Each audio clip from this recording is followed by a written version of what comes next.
Okay, good morning. So if you remember, I was not able to finalize the example that I mentioned last time. Okay. And then I want you to think about these two problems. I don't expect you in general to be able to solve the second one. I will explain things, but I more or less expect you to be able to solve this if you are careful enough.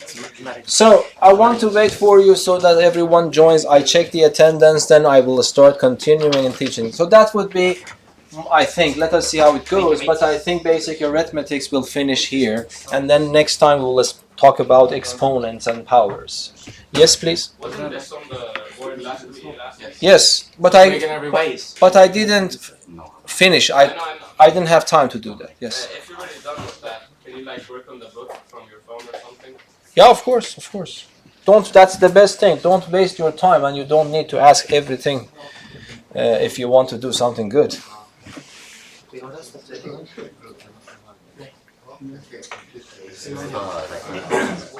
I guess so. Okay, so because there are some questions here. First of all, some of you asking, for example, can you cancel 1/8 with -1/8 here? Because if you can do that, in principle, this becomes 0, and if you multiply 0 by this number, it is almost evident that the answer will become 0. The same situation will happen if you have here. It's 1/6 minus 1/6. It's tempting to cancel them out. I understand that, but this is what we have been working during the last two sessions, that you have to prioritize the operations. Okay? And I told you, this is a skill that you need to learn. If I want to see this problem, when I see this problem in my head, the structure of this problem, please keep silence. So 1/8 is a number minus the same number, but multiplied by b minus b. But instead of writing this is at the end a number, so it is times c. Now you realize that if I ask you b minus bc, this is b minus bc. Am I allowed to take these two together? No, by convention. By the convention of how to prioritize if we don't have pairs of brackets, yes? In principle, I told you that. This is a convention. This is not something that you understand by thinking. So here, of course, you can also understand by thinking, to be honest. If I write b minus bc, let me ask you in this way. If I ask you to read it in English, do you read it as a difference or as a product? So do you say this is the difference of these numbers, or do you say this is the product of these numbers? The difference. So when you say this is a difference, it means that you have to know the left-hand side and the right-hand side in order to be able to start the difference. So then it means that you have to do BC first. Because if you don't know BC, how do you want to do the subtraction? You yourself read it in this way. This is the difference of A and BC. So I need to know A, I need to know B, I know it. I need to know BC. So it means that I have to do BC first. Yes? So it is not that so you have to memorize. You have to know it in that way. So this is why if I want to start calculating this, so let me change my color and I will write it in front. So I will not touch these parts. The first thing that I have to do, can you tell me, is which part? The inner brackets. Yes? So so what does it mean? It means that you have to copy and paste everything until that step. And then you start doing something. So I will copy and paste 1/8 minus 1/8, copied and pasted, and then 1/6 minus 1/6. Either you can do this in your head, which is better, or you go in a scratch paper, or I don't know, go below the question and try to answer this question for yourself first. So you know that this is the thing that I have to answer first. So 1 over 2 minus 1 over 4, you already know about this and we discussed a little bit because this is very elementary. So if I want to do this, I have to take the common denominator between this one. So what is the common denominator between 2 and 4? 4. So I put a 4 here, a 4 here, but 2 has changed to 4 by multiplying by 2, so I multiply this by 2, and this is 1. And then I subtract 2 minus 1 is 1 over 4. So now I understand, instead of this expression, I can just put 1 over 4. And what is the operation between these two? It's a multiplication. And I told you that no one needs to tell you which one has the priority. We know that the product has the priority. So this means that, again, for the next step, let me continue here. I have to copy and paste everything up to that point, because I have decided to do this one first. So I copy and paste everything up to that point.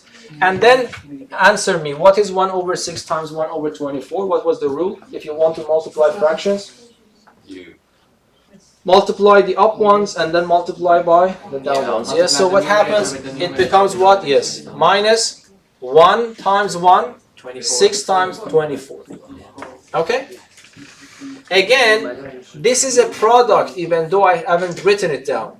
And this is a difference. So the product has priority. But when I want to do the product, I have a pair of brackets. So the priority is with the pair of brackets. Yes? So what I do, again, I copy and paste everything. Either you can go to scratch paper or actually go down, or you can just do it here if you want to. So what is the common denominator between 24 and 6? 24 itself. So I write a 24 here, a 24 there. And then it becomes 4 times minus 1. Yes? Understandable or not? It is 4 over 24, yes? This is 4. And this is minus 1 over 24.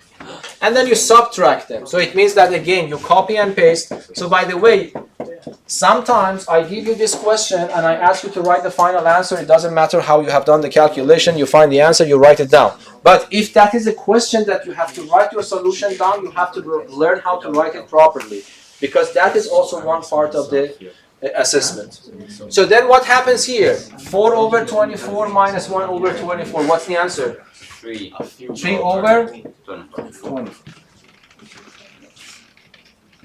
Again, needless to say, you have to do the product. But I really recommend you try to train your brain so that you simplify in each step, if possible, and then continue. It's extremely efficient.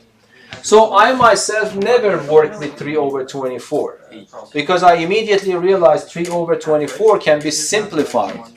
So instead of making trouble for myself to multiply 8 by 24, which is a relatively big number, I have trained my brain in a way that simplify and then continue. So you can also train yourself. So this becomes 1 over 8 minus 1 over 8.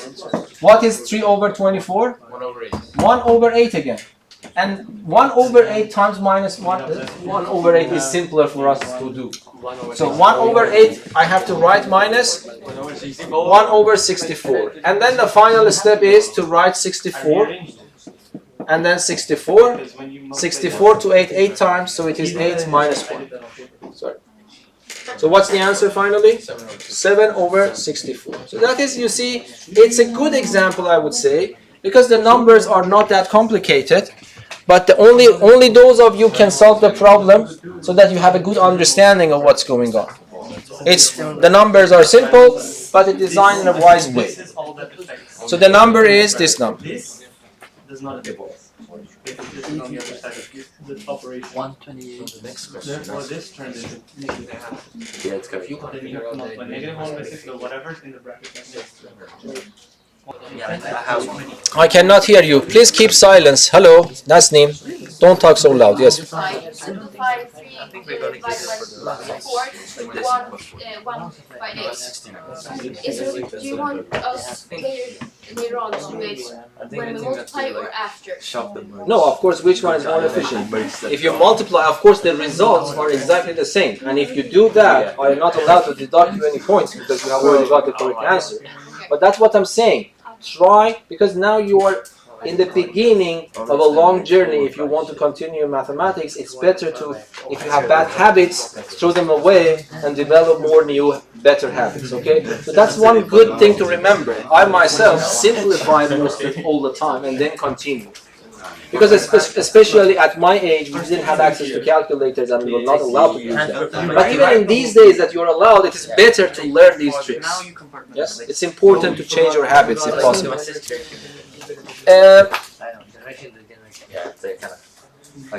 Okay, so I just want you to remind you again about GeoGebra, so that well, let us check this with GeoGebra again. So if we go here, well, let me change this one. So let me make it a little bit darker. Okay, I think it's good.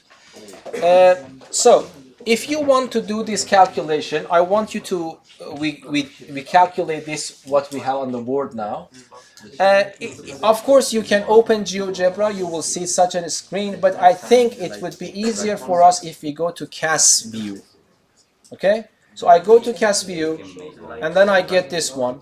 And what I need just to type in, so it is 1 over 8. Let us check. 1. So you can use this symbol division. Hello. Do not talk in the lesson. Can you hear me? No, do not talk in the lesson, because the classroom is so big I cannot shout. Otherwise I will lose my voice in the next lecture. Okay, so 1 divided by, you see automatically it writes like a handwriting way. Okay, so 1 over 8, and then I go in front. I prefer to type with keyboard, and then 1 over 8 again.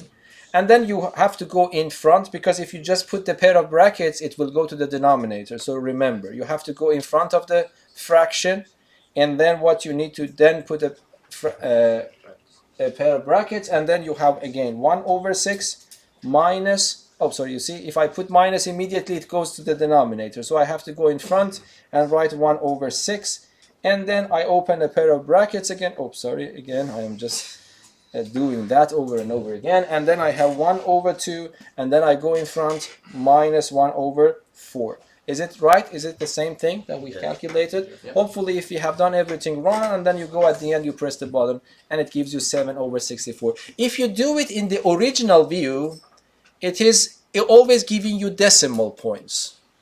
Decimal points are approximations. For example, you see, if I go on this bottom here, it's approximation. If I do that, it's in the other view, it will give you 0.109. Okay, of course, you can increase the decimal points, but that's an approximation. The number that we got, 7 over 64, is the exact value of this number. And in this course, mainly, I ask you to find the exact values. Unless, if I want you to write it in decimal points, I will tell you that, okay, give me up to correct answer up to 1 decimal point or 2 decimal points. But if I don't mention it, you have to give me the exact value. So if I give you this, and then you answer me 0.1, more or less you will lose all the points. Okay, so you have to be able to give me the correct answer, 7 over 64, at the very end. And I really recommend you, after you got your computer, please try to download this very important, very nice software. It's completely for free, and then try to learn that, because in the future we will have, I might give you access to this through some platform so that you can use it. If in the exam you want to discover the buttons and things like that, it takes a long time. So you have to practice so that you learn how to use this. Okay, so we will come back to GeoGebra probably a little bit later, but let us go back to our lesson. I want to use this example as an excuse here for you to talk a little bit about these kinds of fractions. I am sure that you have studied those kinds of fractions in Grundskolan. So I have a proper fraction like this, 1 over 2, 1 over 4, and I have a mixed fraction like them. A mixed fraction is a fraction that you see something here, but you also see something here. So A, B over C. So that's a mixed fraction. Okay? But the point is, this is a little bit tricky. What is the meaning of this symbol? Because usually in mathematics, when you do not write an operation, usually implicitly you think that's a product. I think this is the only time, if I remember correctly, in mathematics that you do not write a sign here, but it doesn't mean product. Okay, so A, B, C, B over C is a symbol, is a shorthand version of this. A into C plus B. Okay, so that's it. So whenever you see in mathematics a fraction like this happens, which is called a mixed fraction, it's a shorthand symbol for, or notation for this. Yes? For example, if I tell you that 1, 2 over 3, if I ask you to write this as a proper fraction, what you need to do, you need to use that definition, 1 plus 2 over 3, and the rest of the story hopefully you know. Instead of 1, what should I write? I should write 3 over 3 because I want to make the denominators the same, and then plus 2 over 3, and then what I do, it becomes 5 over 3. So you see that 1 and 2 over 3 is equal to 5 over 3. So that's a proper fraction, that's a mixed fraction. Yes? But you can take also A multiplied by C Yes. plus B. Okay, the reason that I didn't tell that first, because that is something you can discover yourself. You don't need a teacher for that. Okay, so why is that? Because, of course, this is a little bit more advanced, working with letters, which is called algebra, not arithmetic. But we will learn about that. Can you tell me, if I want to add fractions involving letters, what can I do? In this case, it was easy. Instead of 1, I wrote what? I wrote 3 over 3. But here I want to add this variable, which is of course a number, but which number I don't know. Okay? How can I do that? I have to make the denominators the same. This is already C. I want to make this one C. What should I write in the numerator? Yes? AC. AC. Do you agree? Because you would say that the denominator here was 1. I change it to C by multiplying by C. So in order not to change anything, I have to multiply the numerator by C as well. Then this becomes B. Yes? And now add them. How should I add them? The denominators are the same, and then I add AC plus B. And that is exactly your rule. You told me multiply this by this and add it to B. You see this is happening. AC plus B over C. So that is the reason that this method works. Okay? So I myself also prefer to use that rule of thumb. But if you forget, you should be able to rediscover it yourself again. Okay? For example, if I tell you 2 over 3 over 7, 2 and 3 over 7, what is the answer? 7 times 2 in your head, 14. 3 added, 17 over 7. Yeah, so that is 17 over 7.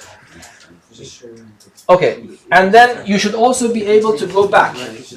How can I go from 17 over 7 back to this? Yes? Divided by 7 and then add the remainder. The remainder. Or you can say that, okay, if I want to go from 17 over 7, I write the closest multiple of 7 in the numerator. What are the multiples of 7? 7, 14, 21, etc. Which one is the closest one? 14. So I would write 14 plus 3 over 7. And then I divide 14 by 7, which is 2, plus 3 over 7. Of course, this is correct, but I would say that let us write it as a mixed fraction. So you should be able to go back and forth, which I have already learned, hopefully, in the school. Any questions here? Is that clear? So that's the topic of mixed fraction. But sometimes, let me ask you something. Let me test your understanding about the problem. So if I give you 2 over 3, so let me write 2 over 5, and let me make it 4. And then I write plus 2, 3 over 5. And if I give you, let me see, if I give you 5 seconds to answer this immediately, what is the answer to this and how do you calculate that? 1, what's the answer? 22 No, answer. One number. Yes? 35. No. Yes? What? 7. 7. Okay, how did you calculate it so fast? Thank you. 4 plus 2 is 6, and then... Exactly. So that's the method that I was thinking. Of course, this is not the standard way. The standard way might be is to change this to a proper fraction, and then you know how to add proper fractions, do them and see what the result is. It's 100% correct and it's acceptable. But I mean that it is always much more fun to be able to do things faster. Because if you are appreciating to do things faster, then you will learn more. So what he said is actually this one. What is the meaning of this symbol in mathematics? The symbol is 4 plus 2 over 5. And then plus, what is the meaning of this symbol? 2 plus 3 over 5. To be honest, I have to put a pair of brackets around them, but I know that for addition, I really don't need to be that strict, so I take them away. Of course, we know how to add numbers. The order doesn't matter. For my brain, matters.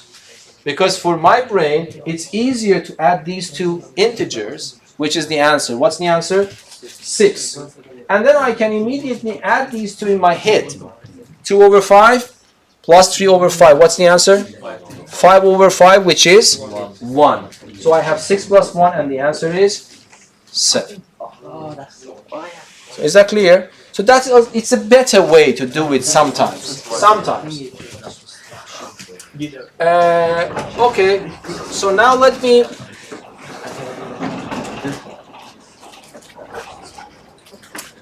me see what can I do here.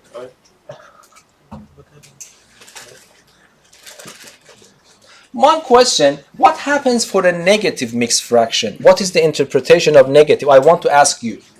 If I write minus 1, 2 over 3, do you agree that I can write minus 1 plus 2 over 3 or not? No. So let me write some of them here for you. Which one do you think is correct, if any? I'm not forcing you to admit one of them. Might be both of them are correct or wrong. Because you're going negative, you're going down.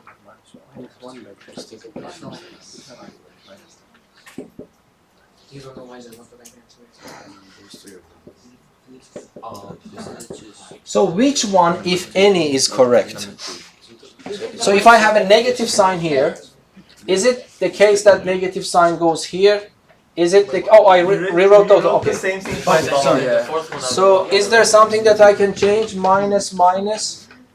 Okay, so what should I do? I should write plus and minus. So I have already done that then. It's the second one. Okay, so let me just take this away.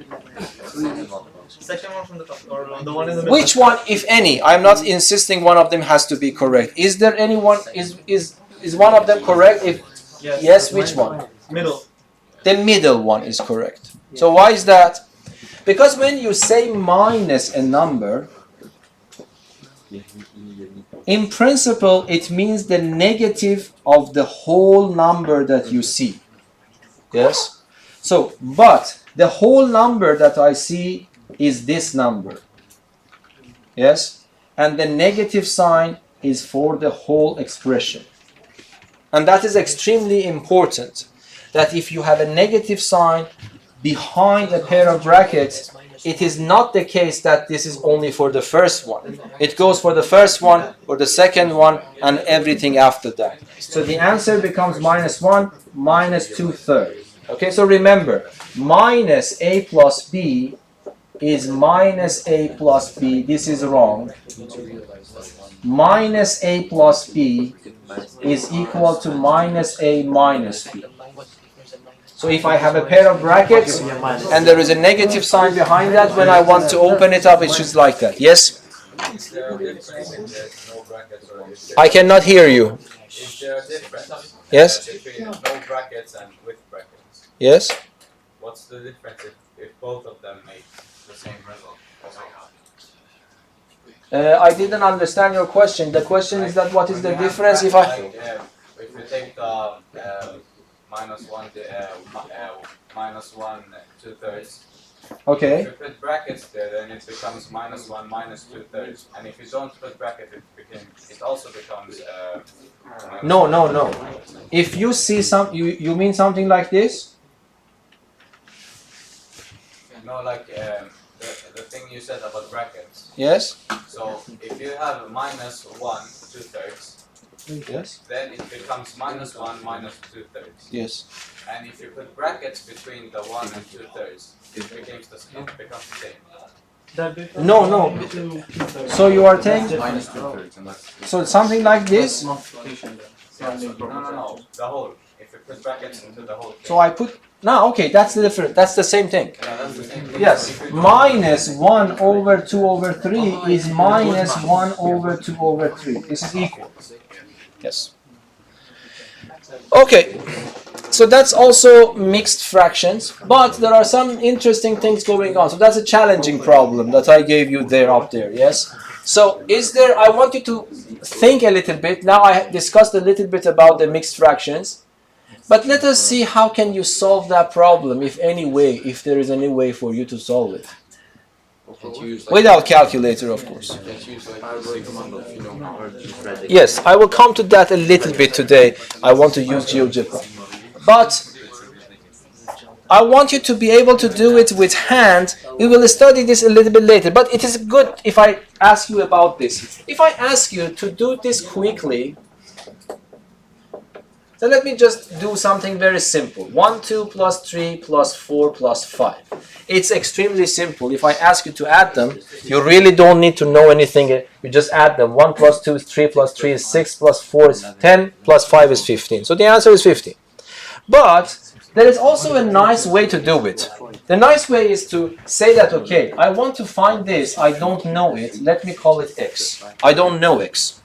But I know something. I know that if I start adding from the bottom to the end, to the first, it doesn't matter. So if I add 5 and then 4 and then 3 and then 2 and then 1, so you agree that if this is x, which I don't know, I can pretend that I don't know, this will be the same x. Yes. Yes? And now if I add them, x plus x becomes 2x.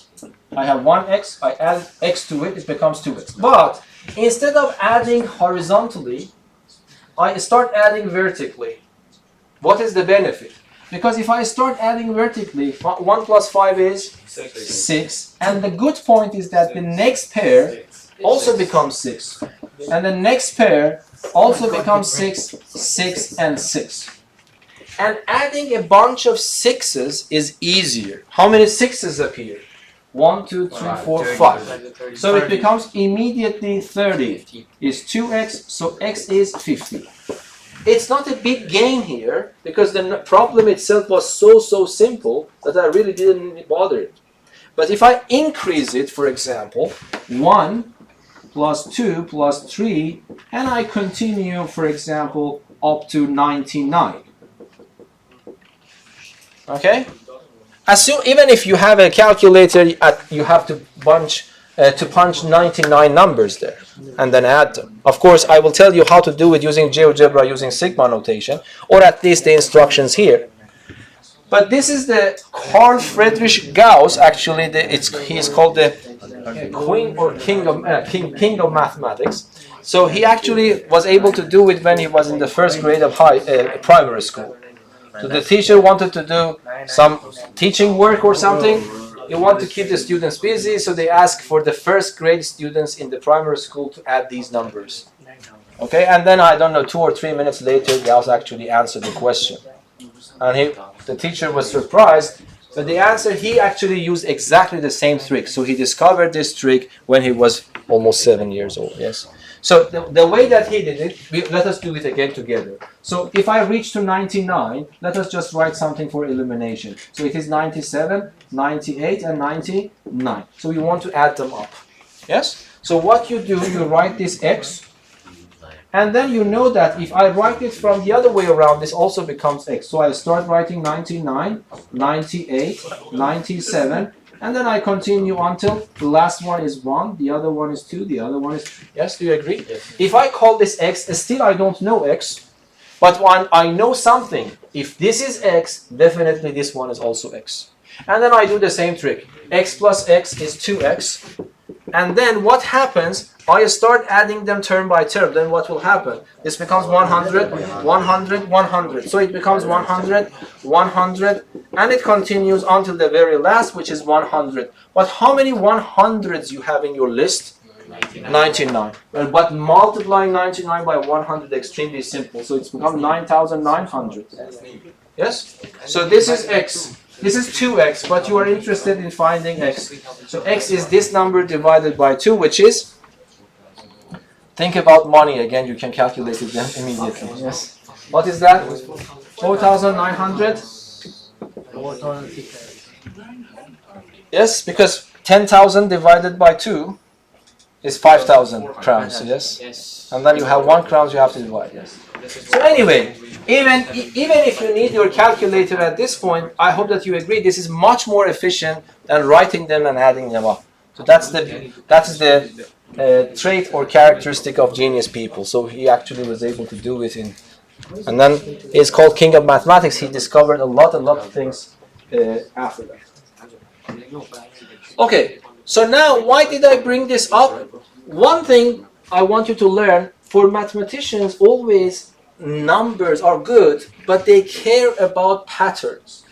So when I did it for 5 and then I did it for 99, one question, if you are a mathematician, some question immediately comes to mind. The question is that, can I find a formula for any number so that I do it once and use it all the time after that if I need it? So now I want you to discover a formula together. So that's also a good process to go on. So can we discover a formula? And I want you to memorize that. The people who are interested in actually solving harder problems later in mathematics, it's extremely important to remember some of these formulas. So I would say that this is the way we do it. We calculated from 1 to 5 the sum. We calculated from the sum of 1 from 99. Now let us why to go to 99. Let us just do it like this. 1 plus 2 plus 3. And then let us continue until n. Yes, instead of, so in this case, what is n? It is 5. In this case, what is n? 99. So why 5 or 91? None. So let us choose n and try to solve the problem. This is the topic of next chapter. So this is algebra. If you don't use algebra, then you have to solve problems case by case for each case. You cannot generalize them. But instead of number 5 or number 99, I choose a variable n. And I treat this as if it is a number because it is a representative of a number. I treat it as a number and try to do the calculations based on letters rather than numbers. Then the good point is that I reach to a formula that formula will be applicable to similar situations rather immediately. Otherwise, if algebra is not there, which is the topic of chapter 2, and that is the most fundamental chapter of Math 1C, then we have to do everything even similar case by case. And then I hope that you agree algebra is really needed. Because if you want to solve our problems case by case, it's really strange, yes? Yeah. Okay, because for example, if you are a customer for a bank, if you want to get a loan, they have an algorithm they apply to people. Assume that they want to solve all the problem for each individual case by case. You will never ever be able to finalize everything. But they have something they apply to people, so they get some data from you and put them instead of the variables, and the calculation is done by the computer, and then you get the answer. So algebra is extremely important if you want to do something in computer. So now can you tell us, let us discover a formula. And then if I were you, I would remember this, memorize this formula after learning. So how can I do that? So first of all, if this is n, it is illuminating. Do you agree? If the last one is n, can you tell me what is the previous one? N minus 1. And what is the previous to this? N minus. Everyone agrees. Thank you. And now, again, I do the same thing, the same trick. I call it x, I don't know it. But what is the trick? To write it upside down. So it is n. What is the next one? N minus 1. What is the next one? N minus 2. And then I continue. This becomes 3, this becomes 2, this becomes 4. And let us add them case by case. So this becomes 2x, 1 plus n. What is the answer? N plus 1. I cannot do anything, so live with it. And then I do this 1 plus that one. I can do something. N minus 1 plus 2. What's the answer? N plus 1 again. So you see that the same strategy occurs. And then I go here. What happens? N plus 1. And then if I continue this list, N plus 1, N plus 1, and then again N plus 1. So the formula is n. Yes, but how many N plus 1 appear? N times. N times. Yes. So this becomes N times N plus 1 is 2x, but I want to find x. So x is this number divided by 2, which is a very, very famous formula in mathematics. We will study this in general. That's called arithmetic progression. But for the time being, I want you to understand that, and I want you to memorize that. So let me write the formula here for you. If you have 1, 2, 3, and you continue until n, the answer is rather simple. N plus 1 divided by 2. Extremely nice and useful formula in mathematics. Okay, now everything for solving that problem on board, you know. But still, it doesn't mean that this is trivial. That's the nature of mathematics. Assume that you are interested in solving Sudoku riddles or something. It's not fun to solve the same Sudoku table every morning. So what's the point? Just you already know the numbers and put them on yourself.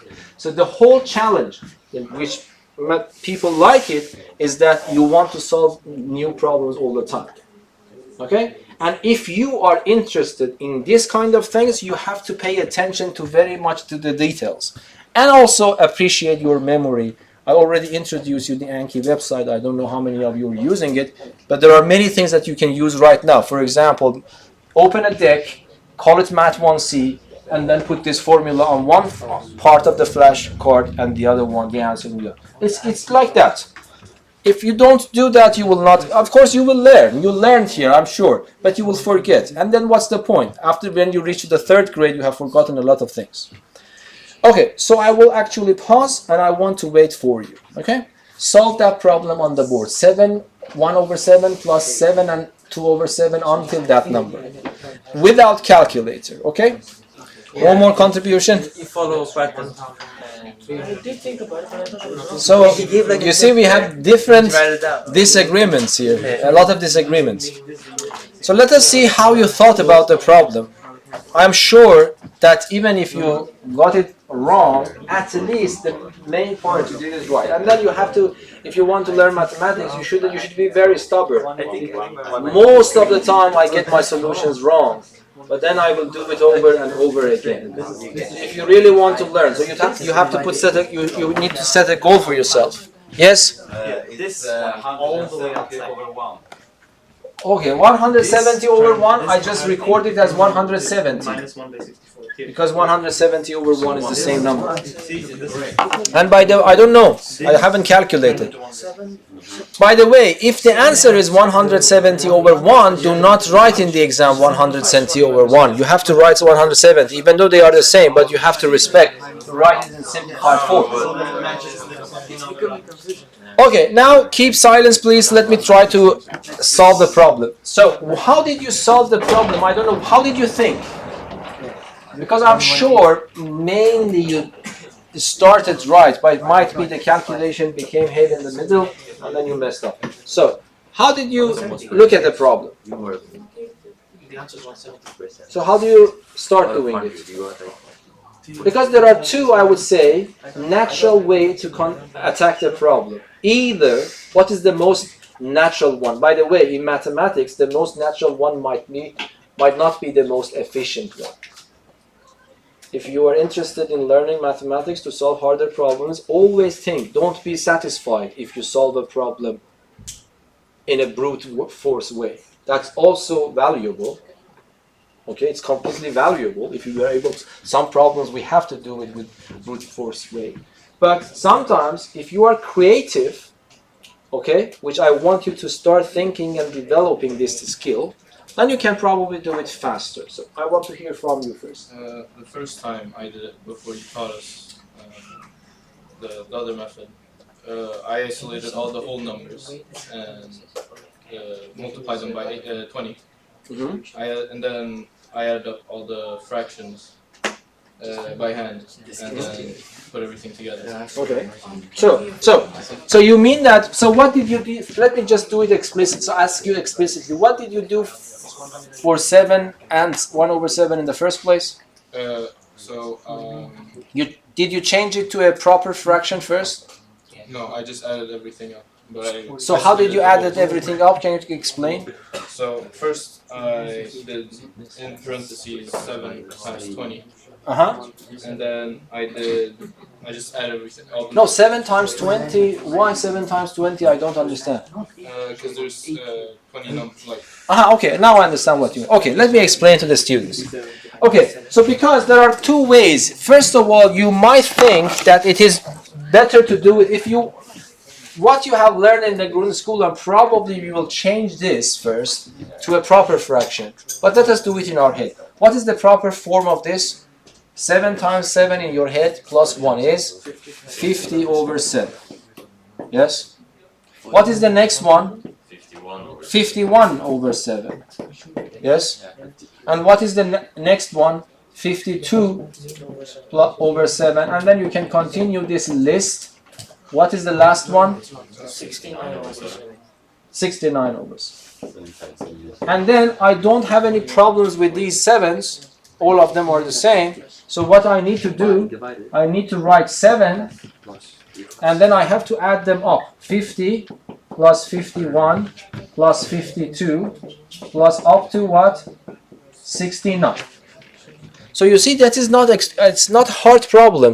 Do it efficiently is fun. Because this is not a very deep concept. You want to add these numbers. And if you have time, you punch all of them in the calculator, do it by hand. So, I'd say that this is good. But there is one problem. If you want to be a good mathematician, don't try to solve every problem from scratch. This is bad. This is a bad habit. This is a very simple example in mathematics. They say that, okay, if you have a kettle and if you want to put it, I don't know, from the cupboard to the ground, you take the handle and put the kettle on the ground. And then they say that if you are a good mathematician and you want to take the kettle from the cupboard and put it on the other shelf, what do? They are actually, that is a little bit sense of humor. They say that, okay, I take the handle and put it in the other shelf. They say that no, if you are a good mathematician, you don't do it like this. You actually put the kettle on the floor and then solve the problem as before. I mean, this is the mentality. So you do not solve everything from scratch. By the way, that is very fundamental if you want to write some codes or something. So you know that doing everything from scratch is not efficient. Okay, so if I wait for you, I think you can do it by that creative method. Write it the other way around and try adding them. It's one way. Another way is to use this formula. You have this formula. Can you tell me how can I use this formula? The formula is here. How can I write this use this formula to add this? I hope that you feel the difference. In that, it is essential that you start from 1 up to some point n. But here it starts from 50. But that is not a big problem. Can you tell me how can I still use the formula to solve this and do not start from scratch? Yes? 69 times 70 divided by 2. Okay, but this is correct. Is it correct or not? So you are telling me that the answer is 69 times 70 divided by 2 based on this formula. But is it correct or not? And if not, why? That's what I want you to understand. If n is 69, n is 69/7. No, I'm talking about this sum only. Oh. You should reverse. 69, but then... Can I use that formula and write this? Because n is 69 and n plus 1 becomes 70, so 69 multiplied by 70 divided by 2, is that right? No, why? Because the nth term is not 69, it's 20, because Yeah, anyway, what you are saying is that this starts with 50. Yeah. This formula is only valid if it starts from 1. And that is the hard thing for novice students. They think that, okay, they can use one formula for another thing. No. In mathematics, you need to learn, you have to 100% respect about the assumptions. If this problem starts from 1, then you can use it. If it starts with something else, there is no guarantee the formula is still standing. So you have to change it. Okay? But there is a way to do it. What I do, I would say that I add from 1 to 69, and then I add from 1 to 49. Do you agree I can use this formula? Yes. I can use that formula from 1 up to 69, which is what you said. So that is not correct. But this is 69 times 70 divided by 2. What can I write from 1 to 49? 49 times 50 divided by 2. And what can I now write for this one? Subtract them. 21. Because this is from 1 up to 69. This is from 1 up to 49. So if I take that away, what is left from 50 to 69 will be left. So that's one way. It's good. It's better than adding all these numbers. But it is not that efficient. I want to follow yours now. Because that is easy. It's 20 plus 20.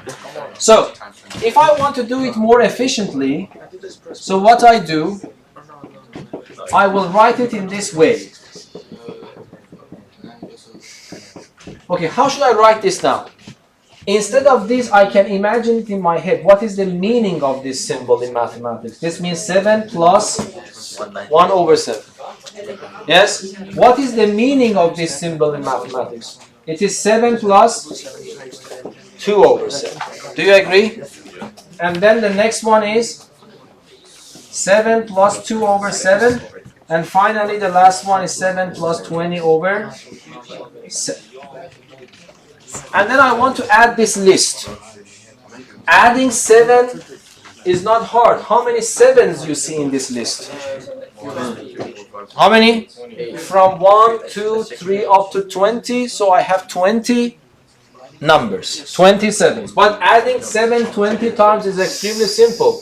Adding 7 by itself 20 times means multiplying 7 by 20, which is 140. And then plus, here is also very simple. I want to add the fractions, but the denominators are all 7.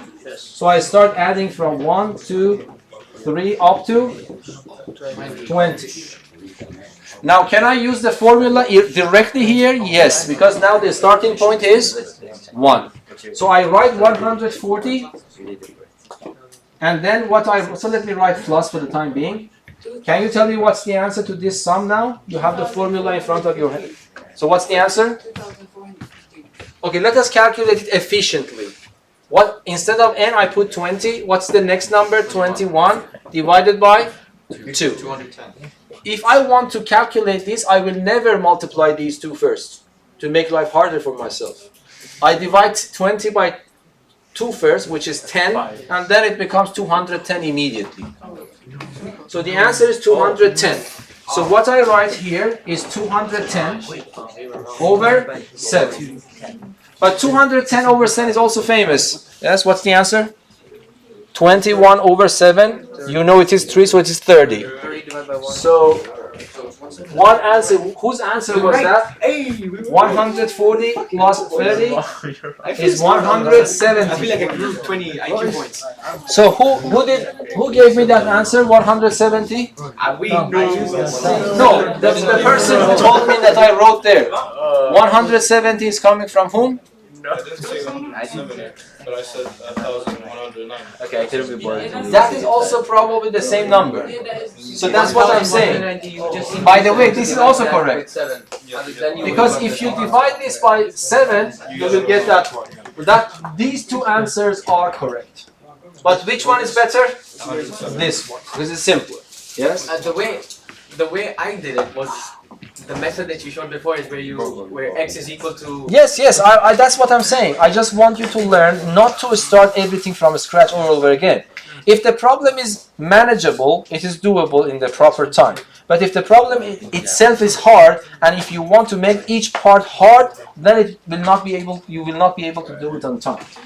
Okay, so that is the way that we just do it. I just want to tell you something about GeoGebra here, and then we finalize the lesson. So let me go back to GeoGebra. Okay, so something that I want to show you, if I want to add from 1 to 100, for example, in GeoGebra, of course, one way is to write 1 plus 2 plus 3 and then be patient right until 100. Another thing here, you can use the word sum. So you see, when I type sum, it's in English, and of course, if you have already downloaded it in Swedish, then you have to respect the words there. But then it automatically shows that there is a sum. So I go there, and there is a sum list, and there is a sum expression, variable, start value, end value. Okay? So I will choose this one. So what is my expression? I will talk a little bit about that. Let me talk the expression to be n. Okay? I will tell you how. And then let me see how it works now. Okay, so and then I don't know what happened. So okay, it's typing is a little bit okay. So what is the no? So let me I forgot what was that. That was the expression. So let me just type it again. I forgot the syntax. So sum, I go sum, and then expression.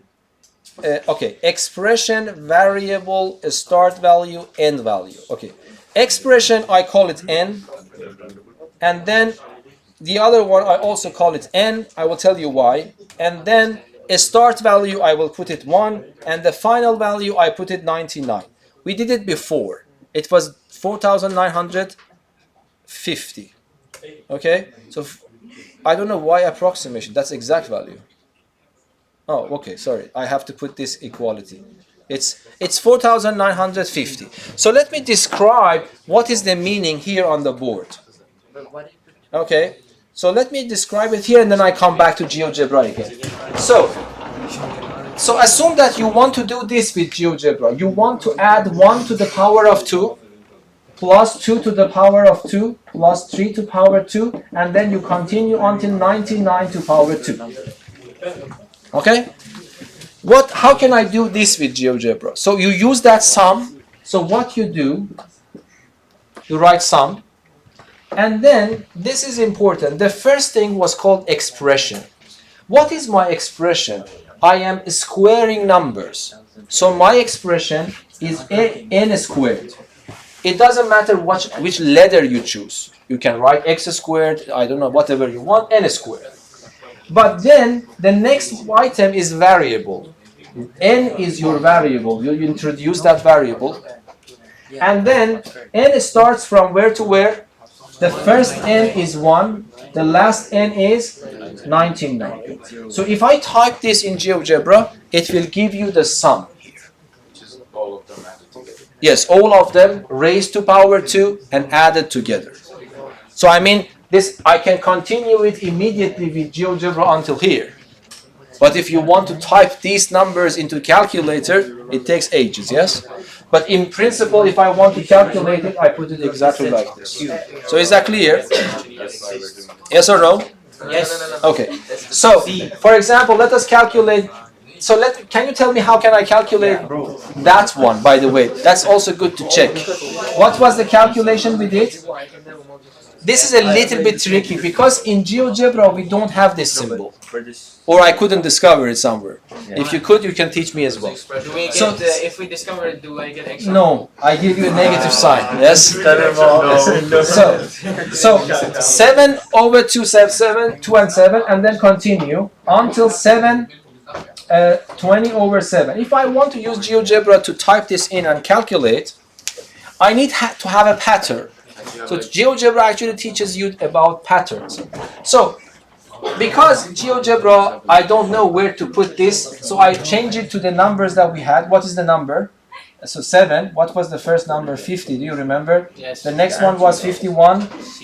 And then we continue up to, what was that? 69 over 7. Now, can you tell me if I want to punch this in GeoGebra, I write sum, okay, and then I want to fill it up for me. So what the pattern is, the pattern contains 7 everywhere. So what I do, I would write 7 in the denominator, and then I put n on top. So this is my expression 4. My expression is a number divided by 7 all the time. Yes? So I write it n, which n? I don't know yet, n over 7. But what is your variable? Your variable is n. What is the starting value for your variable? 50. And what is the final value for your variable? 69. So if I haven't messed up anything, this should be our final answer. So let us check with GeoGebra. What was the answer? The answer was 170. Yes? So let us see how GeoGebra works here. So I go here, and then let us go here. So I would write sum, and then I go and choose this one. So what was my expression? N over 7. And then I think I put this one and that one. And then what's the other one? N. And then what is the other one? 50. And then finally 69. Are you ready? Hopefully we haven't messed anything up. So what's the answer? 170. So that is one way of doing it using GeoGebra. It's extremely important. By the way, it is not useless. Because some people say that, okay, this is useless because you have used GeoGebra. No. You are discovering patterns to be able to use GeoGebra properly. So if I were you, I will try to remember these things because it will be very helpful for you in the future. Okay? Okay. So yeah, I don't want to make you tired. I already did. But on Fridays, you will definitely get the whole session for practice. Okay? But usually I will also give you half an hour to practice yourself in each lesson, except for the few first lessons. Okay, so we learned actually good things. I haven't continued in the book, so I will rewrite everything on Google Classroom. Everything is as before. So I haven't progressed in the book. We learn new things, but not from the book side. Any questions?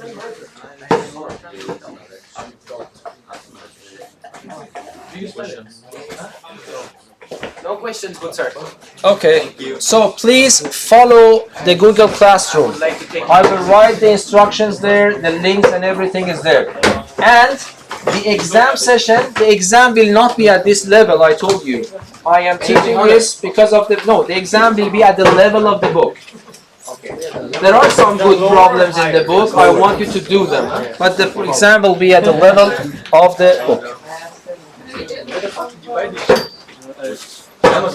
Is the level higher or lower than what we're No, at the level of the book. Is the level of the book higher than what we're learning or lower? No, the book is lower. The book is lower. I was like, I'm gonna wear this. Thank you very much.